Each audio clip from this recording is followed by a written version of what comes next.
Kung gusto nyo po talaga ma-renew yung fire, yung desire, yung love, hayaan yung may actions. And whatever action that is, possible it became sacrifice to you, just do it. And one of the actions na hihingin ng Lord sa'yo is you need to let go of the things na hindi para sa Kanya. Alam niyo po ba kaninang umaga, I cannot contain myself. I cannot stop loving God.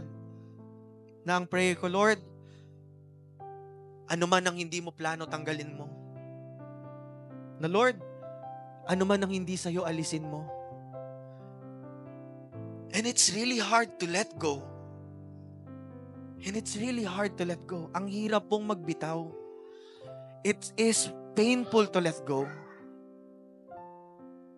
Hanggat hindi mo bibitawan yan, anak, walang mangyayari. It's about time to let go.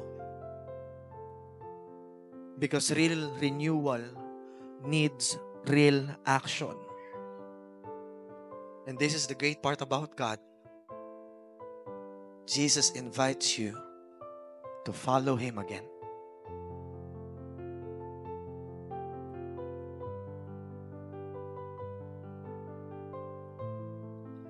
Renewal is not just a return, not just a calling, but to closeness with Jesus. Ang renewal po na ino-offer ng Lord sa atin ngayon ay hindi lang basta ma-feed uli yung ma-inspire ka lang uli. No. Ang tagal na. You've been attending church for how many years? You've been here for how many years? Or pwedeng bago ka lang? Or ang tagal mo na naman ng ano. So maybe it's about time you take an action. Maybe it's about time na ma-realize mo kung ano talaga yung dapat. And to be honest, as I preparing this sermon, I cannot stop loving Jesus more. Hindi ko maiwasang mahalin ng higit ang Panginoon pa dahil akala ko kilala ko na siya. And most of us, tumitigil tayo. Nag-i-stop tayo mag-grow, nag-i-stop tayo mag-seek because we feel that we know Jesus. Kilala ko na siya. Okay na yon. How many of you, you're doing this ministry for how many years? For longer time. And to be honest, it became repetitive. It became traditions. Cycle na lang siya. Wala na yung fire, wala na yung sigla. You became too familiarized sa ginagawa mo na feeling mong obligation na lang. Pero hindi sinusumbat sa'yo ng Lord, di ba? Hindi niya sinabi, kita ko naman yung puso mo, pa-attend natin ka ng church, pero yung puso mo, ang layo sa akin. Kita ko yung puso mo, pa-attend natin ka ng church, pero paglabas mo dito, grabe ka magmura. Kita ko, ang lakas mo pa rin uminom. Na-i-enjoy mo pa rin yung sigarilyo, yung vape, yung alak. Ikaw pa nag-o-offer. Same yan sa mga pangit na ugali, sa mga judgmental na tao, sa mga chismoso, sa mga chismosa. We're declaring, Lord, we love you so much. Pero nakikita ba si Lord sa buhay mo paglabas mo sa simbahan? No, it's about time that we renew our faith with Him. Kasi kahit ayaw mo't sa hindi, we will still failing God. Pero hindi porket nag-fail ka, lalayo ka sa Kanya. And this is the thing that I cannot contain about Jesus. I denied Him 3 times. I go back to my life. And I did not recognize Him. Anong kapalit? Breakfast. Breakfast with Him. Lord, mas matatanggap ko pa kung sisermonan mo ko. Mas matatanggap ko pa kung papagalitan mo ko. Mas matatanggap ko pa kung papamukha mo sa akin yung mga pagkakamali ko. Pero ang masakit at mas mabigat na kahit anong pagtalikod at pagtakbo ko sa iyo palayo, anong ibinibigay mo? Pagkain. Pagmamahal. Kapatawaran.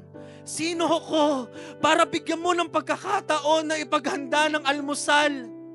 Ni hindi mo man lang sinabi sa akin na dininay kita. All you ask is, do you love me? And yes, I love you, but Lord, I continue failing you. Fini-fail kita kahit ano, kahit ayoko. Nafi-fail kita kahit hindi ko gusto. Deserve mo ba ang love ng Lord? Hindi. Pero pinipili pa rin ng Panginoon na mahalin ka. Kahit hindi ka kamahal-mahal. Kung titignan mo yung sarili mo, wala kang kwenta. Dinidikta ng mundo sa'yo kahit mga mahal mo sa buhay mo, sinasabing wala kang mararating, wala kang maaabot, wala kang kwenta, wala kang mapapatunayan. But God is telling you, mahal kita na kahit ano pang nangyari noon, kahit ano pang pagkukulang mo, kahit ano pang kasalanan na meron mo, mahal kita at hindi mo maiiwasan yon. And I pray, we should be like Peter. Nung sabi ng mga disciples niya, sabi ng Panginoon, throw the net on the other side of the boat. At pag angat nila, madaming huli. Sumigaw yung mga disciple, not Peter. It is the Lord. Anong sabi ni Peter? Hindi nga. Si Jesus ba talaga yan? No. Nung pagsigaw ng mga disciple, it is the Lord. Ano ginawa ni Peter? Wala pa siya sa pangpang, wala pa siya sa shore. Tumalon siya, nagmamadali, pumunta kay Jesus. I am telling you today, kapatid, hindi ko alam kung saan ka nagkulang. Hindi ko alam kung ano yung disqualification. Hindi ko alam kung ano yung mga dead end na nangyari ngayon. But right now, kung naririnig mo ang tinig ng Panginoon, jump on the boat. Don't stay. Tumalon ka, huwag ka magstay kung saan ka nakatayo. Tumalon ka, pumunta ka. Kung ang pagtalon na yan, kailangan mo lumuhod ka. I don't know mga kapatid, kung ano yung sinasabi ng mundo sa inyo para hindi nyo makita yung great calling na meron kayo. But right now, all you have to do is to hear His voice. Hayaan mo mapakinggan mo sa mga oras na ito yung tinig ng Panginoon. There are times God is talking to you.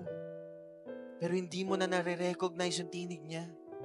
But right at this moment, it is clear that God wants you to be with Him, to eat breakfast with you.